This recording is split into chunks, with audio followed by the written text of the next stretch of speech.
Micro addiction पे जब हम बात करते हैं तो ज़्यादातर एडिक्शंस के हवाले से ये समझा जाता है कि कोई शख्स कोई नशा इस्तेमाल करेगा, जैसे शराब पिएगा या चरस इस्तेमाल करेगा या हेरोइन इस्तेमाल करेगा, तो उससे उसकी ज़िंदगी में कुछ बर्बादी की अलामतें नज़र आना शुरू होंगी, जिसको हम एडिक्शन कंसिडर करेंगे।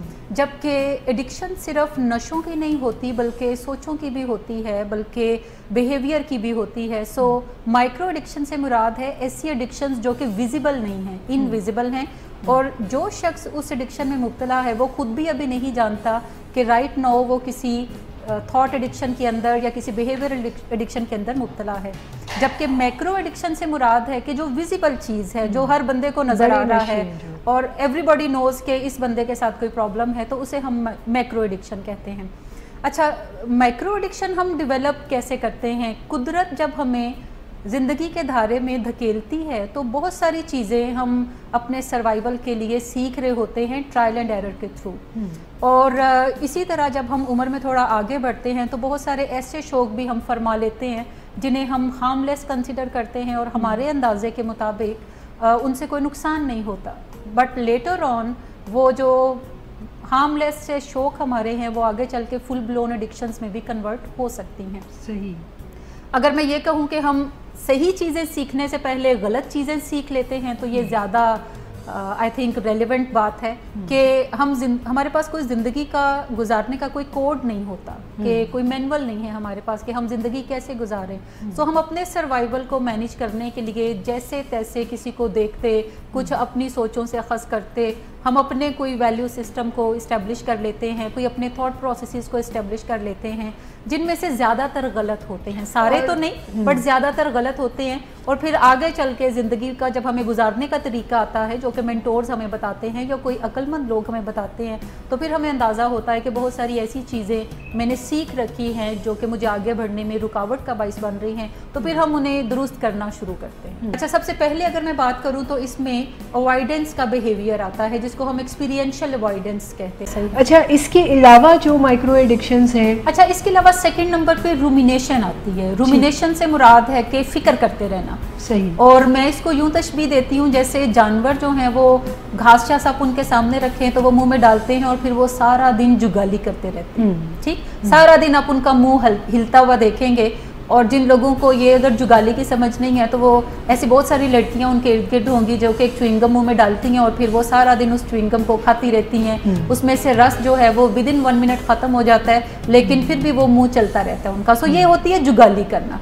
इसी तरह हमारा ब्रेन भी जुगाली करता है, और ब्रेन जुगाली करता है कोई ना कोई प्रॉब्लम जब हमारी ज़िंदगी में आती है, कोई तकलीफ़ नमूदार होती है, तो हमें कोपिंग स्ट्रेटजी के तौर पे अपने ब्रेन को ये तकलीफ़ पहुंचाते हैं कि अच्छा ये मसला मुझे आन पड़ा है, और साथ उस मसले के ऊपर 24/7 सोचते रहते हैं। और हमारा ब्रेन जो है वो उस मसले पर जुगाली करना शुरू कर देता है कि ये क्यों हुआ, ये नहीं होना चाहिए था, ऐसा मेरे साथ ही क्यों होता है, हमेशा मुझे ही क्यों मसले आते हैं, सारी दुनिया बिल्कुल तकलीफ़ों से आज़ाद है, अल्लाह ने मुझे टारगेट किया है, मेरा क्या कसूर था, मुझसे क्या गुनाह हुआ, या मेरी क्या गलती, मैंने पता नहीं ज़िंदगी में क्या कसूर कर दिया था, या ये जो मेरे पेरेंट्स मेरे साथ बातचीत ऐसी कर रहे हैं जो कि मुझे अच्छी नहीं लग रही, तो ये मैं कोई इनका अपना बच्चा हूँ या ये मुझे कहीं से उठा के लाए थे। ऐसे वहम भी हमारे जो ड्रग एडिक्ट बच्चे होते हैं उनको होता है कि ये मेरे वालिदैन नहीं हैं जो किसी जगह मुझे उठाया है, और ये अगर मैं इनका अपना होता तो मेरे साथ वो ये सलूक तो ना करते। सो ये जो ब्रेन आपका जुगाली पे आप लगा देते हैं तो आपको ये तसल्ली रहती है कि मैं कुछ सोच रहा हूँ इस मसले के हवाले से। जबकि अगर हम देखें तो हफ्ते, 2 हफ्ते, 3 हफ्तों के बाद भी कोई नतीजा नहीं निकल रहा होता, लेकिन आपका ब्रेन उस मसले के इर्द गिर्द ही सोच रहा होता है। जबकि रूमिनेशन की बजाय हमें सोल्यूशन ओरिएंटेड रहने की तरफ ज़रूरत है, और हमें चाहिए कि हम अपने ब्रेन को कहें कि ये जो मसला है मैं इसके लिए 2 घंटे मुख्तस करता हूँ 24 आवर्स में से, या मैं 3 घंटे मुख्तस करता हूँ। अगर आप बहुत ज़्यादा सोचना चाहते हैं आप 4 घंटे मुख्तस कर दें, लेकिन उन मखसूस आवर्स में ही फिर सोचने की तरफ जाएं। अब ये भी कर सकते हैं कि सुबह 9 से 10 बजे मैं इस मसले पे सोचूंगा, 1 से 2 बजे मैं इस मसले पे सोचूंगा, फिर मैं 5 से 6 बजे तक इस मसले को सोचूंगा, फिर मैं रात 10 से 11 बजे तक इस मसले को सोचूंगा। तो कोई महसूस आवर्स कर दें जिसमें आप आइडेंटिफाइड आवर्स के अंदर उन प्रॉब्लम्स को या उस मसले को सोचने की तरफ जाएं जो कि आपको दरपेश हैं। सेकेंडली, मसले पर सोचने की बजाय उसके हल पे ज़्यादा फोकस करें। मसले पे अगर आप 25% सोचना चाहते हैं तो ज़रूर सोचें, लेकिन 70% जो है वो फिर उसके सोल्यूशन की तरफ रखें। अगर आप मसले पे ही सोच विचार करते हैं कि मेरे साथ नहीं होना चाहिए था, मेरे साथ क्यों हो गया, तो इसका मतलब है कि आप भी पार्ट ऑफ प्रॉब्लम हैं। जब तक आप पार्ट ऑफ प्रॉब्लम हैं तो आप कभी भी उस मसले को हल नहीं कर सकते। मसले को हल करने के लिए आपको हमेशा प्रॉब्लम के दायरे से बाहर निकलकर सॉल्यूशन के दायरे में एंटर करने की ज़रूरत होती है। जब तक आप पार्ट ऑफ सॉल्यूशन नहीं बनते तब तक आप अपने मसाइल को हल नहीं कर सकते। अच्छा, दूसरी बात मैं जब कर रही हूँ कि आप मसले पर सोचें आइडेंटिफाइड आवर्स में, तो इसका मतलब प्रॉब्लम वाले हिस्से पे नहीं सोचना, इसका मतलब सॉल्यूशन के लिए सोचें कि यह हल कैसे होगा। गूगल पे जाएं, सर्च करें, कोई स्ट्रेटजीज़ बनाएं, उन स्ट्रेटजीज़ को अप्लाई करें। एक से मसला हल नहीं होता तो चेंज कर लें, दूसरी स्ट्रेटजी पे चले जाएं, तीसरी पे, चौथी पे, पांचवी पे। सो कोई ना कोई स्ट्रेटजी ज़रूर आपके उस मसले को सॉल्व करने की तरफ जाएगी, but do something, do something. ये जो ब्रेन को जुगाली पे लगा देना और ब्रेन इस लारे में रहता है कि वो कुछ कर रहा है, जबकि प्रैक्टिकली अगर नतीजा नहीं निकल रहा तो इसका मतलब है आप कुछ भी नहीं कर रहे। और ख़ास तौर पे हमें अच्छा लगता है ख़ुद को अजियत देना बाज़ों का, जिसमें हम ऐसी नेगेटिव थॉट्स को बार बार रूमिनेट करते हैं।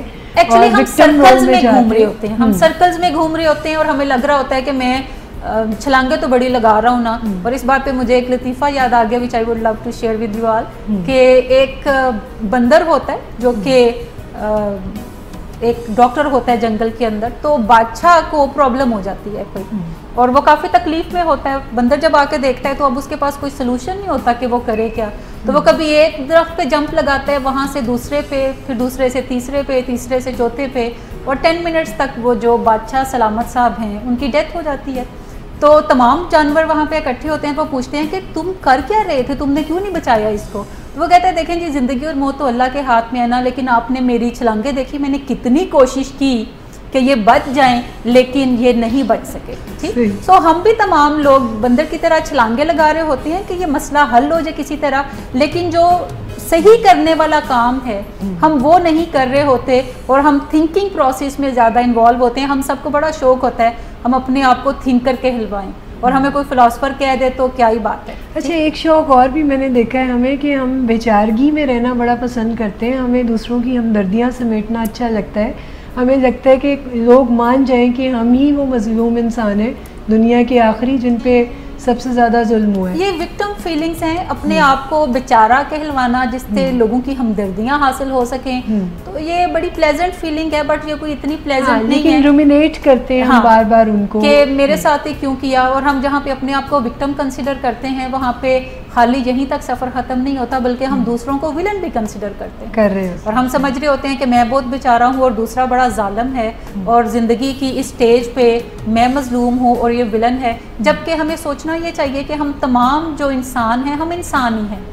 कभी मुझसे कोई गलती हो सकती है, कभी किसी की गलती से मुझे कोई नुकसान पहुंच सकता है। सो ह्यूमन लेवल पे अपने और दूसरे बंदे को देखें, या जो भी सिचुएशन है उसको देखें और अंडरस्टैंड कर लें कि डील करने से ही मसला हल होगा, प्रैक्टिकली कोई कदम उठाने से मसला हल होगा। अगर हम सिर्फ रूमिनेट करते रहेंगे तो it is just like a rocking chair, कि आप सिर्फ झूले लें उसके ऊपर बैठकर, आप कुछ प्रैक्टिकली करने की तरफ नहीं जाएंगे। सो हमेशा वेल अवेयर्ड हमें होना चाहिए कि ये जो रूमिनेशन है, ये जो हमारा ब्रेन फिक्रें करता रहता है और हम अपनी नॉर्मल ज़िंदगी गुजार रहे होते हैं, ख़ास किसी प्रॉब्लम के लिए कुछ कर नहीं रहे होते, तो इससे मसला हल नहीं होगा। सो कभी भी अपने जहन को आज़ाद मत छोड़ें, ऑटो पायलट पे मत छोड़ें, बल्कि अपनी सोचों को डायरेक्ट करें, अपनी सोचों के कैप्टन खुद बने। और अपने बिहेवियर्स को आप तभी जनरेट कर सकेंगे अगर आप अपनी सोचों को कंट्रोल में रखेंगे। अगर आपकी सोचें जानवरों की तरह कभी इधर भाग रही हैं कभी उधर भाग रही हैं और आप उनके पीछे पीछे भाग रहे हैं, तो फिर बस आपकी ज़िंदगी बहुत अच्छी नहीं गुजरने वाली, तकलीफ़ में रहेगी। लेकिन अगर आप तकलीफ़ से निकालना चाहते हैं तो अपनी सोचों पे काबू पाना सीखें, लीड करना सीखें, और लीड करेंगे तो यकीनन आप अपनी ज़िंदगी में आने वाले प्रॉब्लम्स को वन बाय वन करके सॉल्व करते चले जाएंगे। बिल्कुल ठीक है। अच्छा, इसके अलावा अभी आपने एक्सपीरियंशियल अवॉइडेंस और रूमिनेशन की बात की है। एक्सपीरियंशियल अवॉइडेंस और रूमिनेशन की बात हमने की, और इसके बाद इमोशनल मास्किंग है। ठीक है, कि हम लोग जो हैं अपने अंदर की फीलिंग्स को कभी भी दूसरों को महसूस नहीं करवाना चाहते, और हम सारे ही लोग ऐसे हैं। बिल्कुल। और तमाम हम लोगों की एक्सपर्टी का लेवल डिफरेंट है। जैसे हो सकता है हम में से बाज़-औक़ात लोग जो हैं वो स्ट्रेंजर्स को बड़ा अच्छा मास्क अपना कर देख सकें, और लोगों को ये ना लगे कि हमें कोई तकलीफ है, क्योंकि समहो हमें लगता है कि अगर मैं लोगों को बताऊंगा कि मैं तकलीफ में हूँ या मुझे कोई प्रॉब्लम है या मैं किसी लॉस में से गुजर रहा हूँ, तो लोग मुझे कमज़ोर समझेंगे, लोग समझेंगे कि मैं कोई बेवकूफ़ शख्स हूँ, लोग समझेंगे कि मैं कोई पागल हूँ जो मैं इस तरह की बातें कर रहा हूँ। एक बड़ा आम सा फिक्रा है जो हम तमाम लोग एक दूसरे से पूछते रहते हैं जब भी हम मिलते हैं, और वो फिक्रा ये है कि क्या आप ठीक हैं, क्या आप खैरियत से हैं? और दूसरा बंदा क्या जवाब दे रहा होता है? जी अल्लाह का शुक्र, वो कहते हैं जी अल्हम्दुलिल्लाह, मैं बिल्कुल ठीक ठाक हूँ। हालांकि हम में से कोई भी बंदा ठीक नहीं होता, हम झूठ बोल रहे होते हैं एक दूसरे से। और जब हमें हैरियत की इतनी फिक्र रहती है तो वो इसीलिए रहती है क्योंकि हमें पता होता है कि मैं हैरियत से नहीं हूँ, तो मैं दूसरे को पूछूं कोई अच्छी खबर उसके पास है कि नहीं है, और हम झूठी खबरों पे अपने दिल को दिलासे जो हैं वो देते चले जाते हैं। और आदतन हम ये डायलॉग्स का एक्सचेंज कर रहे होते हैं। हाँ जी, आदतन कर रहे होते हैं। और ये हमारे कल्चर के अंदर ग्रीटिंग्स हैं इसको, कि आप इसको यूं ग्रीट करें कि दूसरे का हाल पूछें। और दिन में मैंने देखा है कि कुछ लोगों की आदत होती है कि वो दिन में 10 दफ़ा भी मिलेंगे तो वो ज़रूर फिर आपका हाल पूछेंगे कि दो कोई घंटे में बदल तो नहीं हाल गया आपका। So, ये एक ऐसा फिनोमिनन है कि इमोशनल मास्क हम कर रहे होते हैं अपनी तकलीफ़ को, और बज़ाहिर हमें ये ठीक ही लगता है कि हाँ ऐसा ही करना चाहिए, लेकिन एक्चुअली ये हमारी लिए काफ़ी बड़ी इमोशनल हर्डल क्रिएट करता है, बिकॉज हम सच्चे रिश्ते नहीं बिल्ड कर पाते।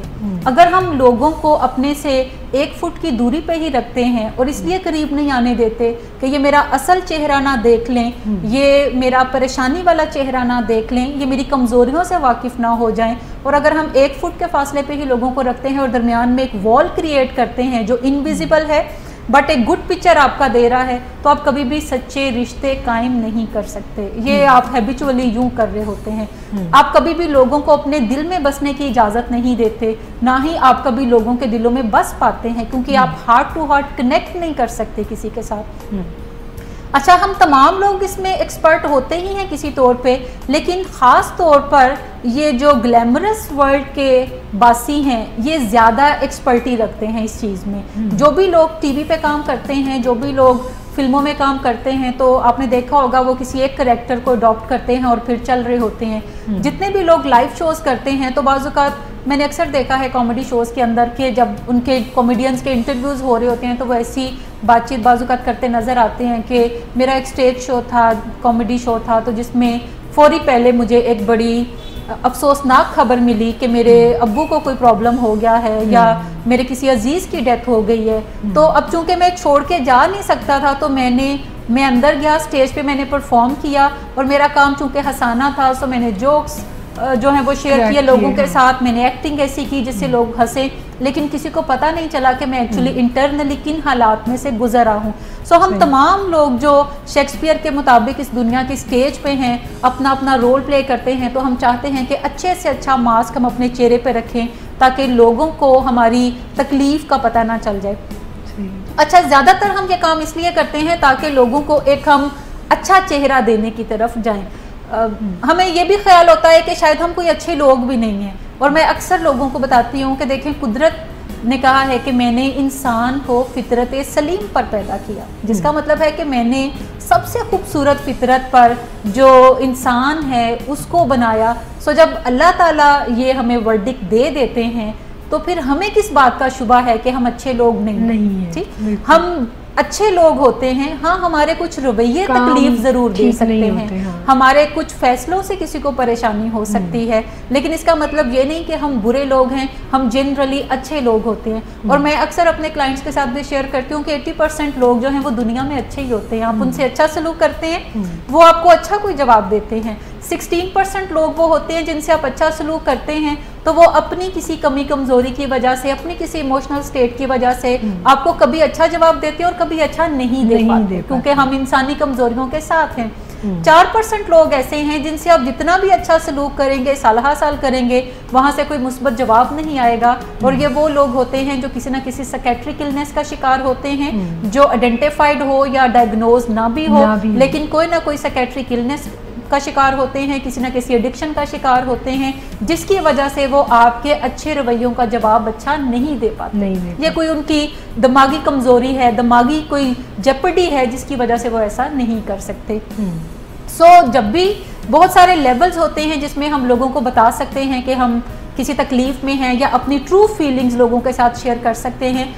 मेरे ख्याल में हम सभी को कंफर्टेबल फील करना चाहिए कि जब भी हमसे कोई हाल पूछे, अगर हम अच्छा फील नहीं कर रहे तो हम उन्हें बता दें कि राइट नाउ मैं कुछ अच्छा फील नहीं कर रहा। और लेवल्स हैं कि आपके पास स्ट्रेंजर्स आते हैं, आप उनके साथ और तरह से बात करते हैं।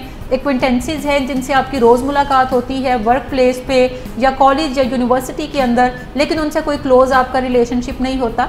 और इसी तरह से फिर आपके क्लोज सर्कल के अंदर लोग आते हैं जिनसे आप ऐसी बातें कर सकते हैं, कोई प्रॉब्लम्स हैं वो शेयर कर सकते हैं। फिर आपके और क्लोज सर्कल के अंदर आते हैं लोग जिसमें सिबलिंग्स हो सकते हैं, पेरेंट्स हो सकते हैं, स्पाउस हो सकते हैं, जिनके साथ आप दिल की बातें भी शेयर करते हैं, अपने फियर्स को भी आप शेयर करते हैं ताकि वहाँ से आपको कोई सोल्यूशन जो है वो मिलता रहे। अच्छा, जब तक हम लोगों के सामने अपनी तकलीफ़ का इजहार नहीं करते तो हमारे पास कोई सोल्यूशंस भी नहीं आते और हम इंटरनली हेल्पलेसनेस का शिकार होते रहते हैं और हमें तकलीफ़ें जो हैं उसकी तरफ ज़्यादा हम टिल्ट करते हैं, क्योंकि जब भी हमारे कोई मसाइल हैं, चाहे वो जज्बाती मसाइल हैं, चाहे वो सोचों के मसाइल हैं, वो बिहेवियर के मसाइल हैं, वो एडिक्शन के मसाइल हैं, जब तक हम लोगों के पास जाकर हेल्प नहीं मांगेंगे तो हमें उस मसले का कोई सलूशन नहीं मिलेगा। सही। कोई भी हमें प्रॉब्लम है, बहुत सारे प्रोफेशनल्स ऐसे हैं जिनके पास हम जाकर अपना मसला उन्हें बता सकते हैं और वहाँ से कोई सलूशन ले सकते हैं। हमें कोई लीगल प्रॉब्लम है तो हम लॉयर्स के पास जा सकते हैं, हमें कोई मेडिकल इशू है हम डॉक्टर्स के पास जा सकते हैं, कोई साइकोलॉजिकल इशू है या बिहेवियरल इशू है तो हम किसी साइकोलॉजिस्ट के पास जा सकते हैं। इसी तरीके से हमें अगर कोई कॉस्मेटिक कोई प्रॉब्लम है, हेयर के कोई इशू हैं तो हम किसी ब्यूटिशियन के पास जा सकते हैं। So there are certain professionals जो कि मसलों में हमें मदद दे सकते हैं, लेकिन इमोशनल मास्किंग जो है ये सलूशन नहीं है। ये अल्टीमेटली आपकी बेबसी को बढ़ाता चला जाता है और बेबसी के साथ साथ आपके मसले भी बढ़ते चले जाते हैं। मैडम ने हमें 3 माइक्रो एडिक्शंस के बारे में अब तक बताया, जिसमें पहली थी एक्सपीरियंशियल अवॉइडेंस, दूसरी थी रुमिनेशन और तीसरी जिसके ऊपर बातचीत हुई वो थी इमोशनल मास्किंग। इसके अलावा मैं चाहूँगी कि मैडम आप हमें कम वक्त के पेश नज़र आप हमें तेज़ी से बताएं कि बाकी की जो 4 माइक्रो एडिक्शंस हैं वो क्या हैं और उनके ऊपर फिर, क्योंकि हमारे प्रोफेशनल्स भी बेचैन हैं, बहुत सारे सवाल हम इसे 1 बाय 1 करते जाते हैं। एक और अहम चीज़ जो मैं शेयर करना चाहूँगी अपने व्यूवर्स के साथ कि एडिक्शन कोई भी ऐसी चीज़ हो सकती है, कोई रेमेडी हो सकती है जो कि वक्ती तौर पे आपका मूड चेंज कर दे, और इसको आमतौर पे मूड ऑल्टरिंग ड्रग्स कहा जाता है। कोई भी ऐसी सोच जो आपका मूड चेंज कर दे, आपकी तकलीफ़ को वक्ती तौर पे ख़त्म करती नज़र आए, तो चांसेस हैं कि आप ग्रेजुअली उन्हीं सोचों की तरफ चल पड़ेंगे क्योंकि वो आपको कुछ रिलीफ जो है वक्ती तौर पे प्रोवाइड कर रही हैं। चौथी जो माइक्रो एडिक्शन यूजुअली हम लोग इन्वॉल्व होते हैं वो शॉर्ट टर्म फोकस है। शॉर्ट टर्म फोकस से मुराद ये है कि हम क्विक फिक्सेस की तरफ जाते हैं। बिल्कुल। पाकिस्तानी कौम के अंदर एक जुगाड़ का लफ्ज़ बड़ा फेमस है कि कोई भी प्रॉब्लम आएगी तो वो कहेंगे कि जुगाड़ क्या है, और आप अक्सर फेसबुक पे ऐसी बहुत सारी पोस्ट देखते हैं, पिक्चर्स देखते हैं जिसमें लोगों ने जुगाड़ किए होते हैं कि कोई प्रॉब्लम है तो उसे कैसे सॉल्व करने की तरफ जाएं। अच्छा, शॉर्ट टर्म फोकस जो है ये आपको बताता है कि जब आप कोई काम अभी कर सकते हैं तो फिर उसको देर से ठीक करने की ज़रूरत नहीं, कोई अभी कर लें जिससे कोई फौरी रेमेडी हो जाए, अभी वक्ती मसला हल हो जाए, अभी जो बेचैनी है वो मेरी कम हो जाए, अभी जो बंदा मुझे तंग कर रहा है वो बाज आ जाए। और ये शॉर्ट टर्म फोकस जो है ये फिर आपके ब्रेन का एक पैटर्न बन जाता है और आप ज़िंदगी के तमाम मामलात में इसी टूल को अप्लाई करने की तरफ जाते हैं। सही। कामयाबी ये हमें बताती है कि कोई शॉर्टकट नहीं है कामयाबी का। सक्सेस के जितने भी प्रोफेशनल्स हैं वो बताते हैं कि कामयाबी का कोई शॉर्टकट नहीं है, आपको हमेशा लॉन्ग रूट अपनाना पड़ता है, कोई रोड मैप फॉलो करना पड़ता है, कोई स्ट्रक्चर फॉलो करना पड़ता है जिससे आप कामयाबी की तरफ जाते हैं। अक्सर लोग मुझे पूछते हैं कि अच्छा फलां प्रॉब्लम है, कोई टिप दे दें उसका, फलां प्रॉब्लम है तो कोई पॉइंट बता दें। आप भी अक्सर बात करती हैं तो मैं हमेशा ऐसे लोगों को बताती हूँ कि देखें किसी भी मसले को हल करने का कोई टिप नहीं होता, कोई स्ट्रेटजी होती है, कोई रोड मैप होता है, कोई स्ट्रक्चर होता है जिसे आप फॉलो करके तो चीज़ों को बेहतर बनाने की तरफ जाते हैं। जैसे हमारे घरों में अगर टीवी खराब हो तो पहला हरबा लोग क्या इस्तेमाल करेंगे? टीवी खराब होगा तो लैपटॉप ऑन करके ऑनलाइन देखना शुरू कर दें। देखना शुरू कर देंगे। पहले टीवी भी जरा बड़े साइज के होते थे, आजकल टीवी ये इजाजत नहीं देते कि उन्हें आप कोई धब्बा शब्बा मारें। पहले वाले टीवी ये इजाजत देते थे, बड़े बड़े हिटाची के टीवी जिन्हें आप मार के आप उन्हें साइड से ठक ठक ठक करें ताकि ये कुछ बेहतर हो जाए। और अक्सर लोग मैंने देखा है कि जूते भी मारते होते थे ताकि जूता ज्यादा अच्छा लगता है, हाथ को क्या तकलीफ देनी है तो जूते से ही काम चला लिया जाए। ये सारे क्विक फिक्सेस हैं, ये जुगाड़ हैं जो कि हम जिंदगी में इस्तेमाल बाजुकात करते हैं। कभी कभार once in a blue moon maybe it's fine, but किसी भी लॉन्ग स्टैंडिंग प्रॉब्लम के साथ जुगाड़ नहीं चल सकता। उसके लिए कोई आपको रेमेडी, कोई लॉन्ग टर्म सोल्यूशन की तरफ ही आपको जाना पड़ेगा। अच्छा, ये जो क्विक फिक्सेस की तरफ हम जाते हैं तो जहाँ पे जिस घर में एडिक्शन होती है वहाँ पे फैमिलीज क्विक फिक्सेस वाले बिहेवियर्स को अडॉप्ट कर लेती हैं, जिनमें से एक बिहेवियर तो इनेबलिंग का है कि वो समझते हैं कि वक्ती कोई तरला, कोई माफ़ी तलाफ़ी, कोई मिन्नत समाजत करके मसला हल कर लिया जाएगा। और उससे मसला हल नहीं होता तो फिर वो कहते हैं अच्छा डांट डपट करें, ताने शाने दें, गुस्सा करें और बंदे को घर से निकालने की बात करें, जायदाद से आग करने की बात करें, तो शायद इसके रवैये कुछ बेहतरी की तरफ जाएंगे। ये दोनों स्ट्रेटजीज ही नाकाम रहती हैं क्योंकि इससे कोई प्रॉब्लम कम्प्लीटली सॉल्व नहीं होती। और शुरू में ये स्ट्रेटजीज थोड़ा बहुत फ़ायदा पहुंचाती है, आहिस्ता आहिस्ता वो ये फ़ायदा भी पहुंचाना ख़त्म कर देती हैं। सो क्विक फिक्सेस की तरफ नहीं जाना, हमेशा लॉन्ग टर्म अप्रोच की तरफ जाएं, वहीं से आपको परमानेंट चेंज, वहीं से आपको प्रैक्टिकल बेनिफिट्स जो हैं वो निकलते हुए नज़र आएंगे। सही। अच्छा, नेक्स्ट वन है हॉस्टिलिटी या अग्रेशन। अग्रेशन यानी गुस्से को हम एक काफ़ी बड़ी इमोशन कंसिडर करते हैं जिसके अपने नेगेटिव कुछ कॉन्सिक्वेंसेस हैं, लेकिन एक्चुअली गुस्सा जो है वो बहुत सारी हमारी फीलिंग्स को कवर कर रहा होता है। और जो लोग गुस्सा कर भी रहे होते हैं उन्हें खुद भी नहीं पता होता कि उनके बनीत, एंगर के बनीत फीलिंग्स कौन सी हैं जिसको मैनेज करने के लिए वो गुस्से की स्ट्रेटजी को यूज कर रहे हैं। बिल्कुल। अच्छा, बहुत सारे तकलीफदा इमोशन जो हैं वो इस एंगर के पीछे छुपे होते हैं और हम बज़ाहिर जो भी बंदा हमें गुस्सा करता नजर आता है तो हम कहते हैं ये बड़ा ही गुस्सीला है, इससे बातचीत करना काफ़ी दुश्वार है क्योंकि कोई भी बात करें ये गुस्सा ज़रूर करने की तरफ जाएगा, सो बेहतर है इससे बातचीत ना करें। जबकि हमें ये प्रोब करने की ज़रूरत है कि ये गुस्सा जो इतना करता है पीछे इसके क्या तकलीफ छुपी है जिसको कवर अप करने के लिए ये गुस्सा करता हुआ नज़र आता है। जितने भी जानवर हैं वो गुस्से को अपने डिफेंस में इस्तेमाल करते हैं और हमारा जो एनिमल ब्रेन है वो भी बताता है कि जब भी तुम किसी तकलीफ में हो तो अपने बचाव के लिए अगर तुम गुस्सा करोगे तो गुस्सा इज़ अ बेस्ट डिफेंस। जैसे मैंने अमूमन देखा है कि माँ बाप को एक डर लग रहा होता है कि अगर हमारे बच्चों ने ड्रग की तो ज़ाहिर है इनकी ज़िंदगी में बहुत नुकसानात इसके होंगे, तो उस डर को जिस वक्त वो बाहर निकालते हैं तो वो किसी एंगर या एग्रेशन की सूरत में बाहर आ रहा होता है। एक्चुअली अगर देखा जाए तो बहुत छोटे बच्चे भी जब आपके गड़बड़ कर रहे होते हैं, लाइक 2 साल के 3 साल के, तो ज़्यादातर माएँ आती हैं और उन्हें आंखें निकालते हैं, आंखें दिखाती हैं बड़ी बड़ी करके, जितनी बड़ी वो कर सके। अब डिपेंड करता है उनकी कितनी बड़ी आंखें और वो कितनी बड़ी हो सकती हैं, लेकिन वो आंखें बड़ी करके दिखाती हैं और वो एक्चुअली कम्युनिकेट करने की कोशिश कर रही होती हैं कि डर जाओ मुझसे, मैं बड़ी खौफनाक चीज़ है। अगर तुम बाज ना आए तो फिर अगला हथियार चमाट का होगा, उससे भी बाज ना आए तो फिर मैं थप्पड़ शप्पड़ तुम्हें मारूंगी और लातें घूसे भी पड़ सकती हैं। सो डिपेंड करता है आपका बच्चा किस एज में है और किस स्ट्रेटजी से वो डर जाता है। जब तक बच्चे छोटे होते हैं, चूंकि वो हमसे जिस्मानी तौर पे कमज़ोर होते हैं, कद में छोटे होते हैं, तो ये टूल शायद इफेक्टिव है। लेकिन जब कोई बच्चा कद काट में हमारे बराबर आन खड़ा होता है, बल्कि बाजू का कद काट में हमसे भी ऊंचा हो जाता है, तो फिर ये टूल उसके ऊपर अप्लाई नहीं हो सकते। आप जितने भी अप्लाई करेंगे हमेशा ये काउंटर प्रोडक्टिव होंगे, ये बाउंस बैक करेंगे।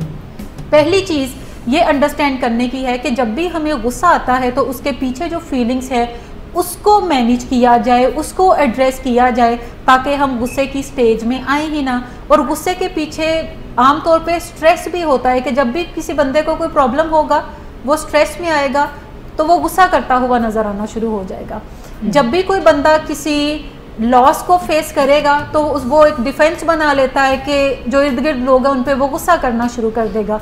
एक्चुअली वो कम्युनिकेट करना चाह रहा है कि मैं तकलीफ़ में हूँ, मुझे कोई बताएं रेमेडी, मुझे कोई हल बताएं, लेकिन वो इस तकलीफ़ को लफ्ज़ों में बयान करने की बजाय एंगर में डेमोन्स्ट्रेट कर रहा होता है और ये समझ रहा होता है कि दूसरे को खुद ही पता चल जाए कि मुझे क्या तकलीफ़ है, जबकि दूसरे कोई जादूगर नहीं है। आप उनसे कम्युनिकेट करेंगे, बात करेंगे तो उन्हें पता चलेगा। और हम खुद भी बाज़ औक़ात अपनी तमाम फीलिंग्स को आइडेंटिफाई करने में डिफ़िकल्टी महसूस करते हैं, तो दूसरे कैसे हमारी फीलिंग्स को आइडेंटिफाई कर सकते हैं। सो अपनी फीलिंग्स को पहचानना शुरू करें। जब भी आप गुस्से में हों तो पहले जानें कि मेरी एक्चुअल तकलीफ़ कहाँ पे है, जहाँ से उभर कर ये कवर एक एंगर का मेरे सामने आ रहा है। बहुत ज़्यादा पेरेंट्स जब डिसअपॉइंट होते हैं अपने बच्चों के बिहेवियर से, तो तब भी वो गुस्सा करते नज़र आते हैं। उन्हें अपने बच्चों की कोई बात पसंद नहीं आती, तब भी वो गुस्सा करते नज़र आते हैं। बाज़ औक़ात वो कुछ सिचुएशंस पे ओवरवेल्म्ड होते हैं, तो तब भी वो गुस्सा करते नज़र आते हैं। सो हमेशा अपनी फीलिंग्स को एड्रेस करना सीखें और समझें कि गुस्से के पीछे पोशीदा फीलिंग्स क्या हैं। जब तक आप उन्हें एड्रेस नहीं करेंगे, आप गुस्से को एक डिफेंस के तौर पे इस्तेमाल करना शुरू कर देंगे। और जब आप अपनी फीलिंग्स को आइडेंटिफाई कर लें जो एंगर के बनीत हैं, तो फिर उन्हें कम्युनिकेट भी करना सीखें। आप दूसरे को बता सकते हैं कि मुझे काफ़ी डिसअपॉइंटमेंट है आपके इस बिहेवियर से, मैं काफ़ी तकलीफ़ में हूँ आपकी बात करने से या आपके बात ना करने से, या आपके किसी ना किसी बिहेवियर के ऊपर मैं तकलीफ़ में हूँ। सो ये जब आप अपनी फीलिंग्स को एड्रेस करेंगे तो आप अपनी सेल्फ के साथ कनेक्ट भी कर रहे हैं। कनेक्ट करेंगे तो तभी वो फीलिंग्स मैनेज होंगी और फिर आपको गुस्से को डिफेंस के तौर पर इस्तेमाल नहीं करना पड़ेगा और आप छोटी छोटी बातों पे जिटरी फिर नहीं होंगे।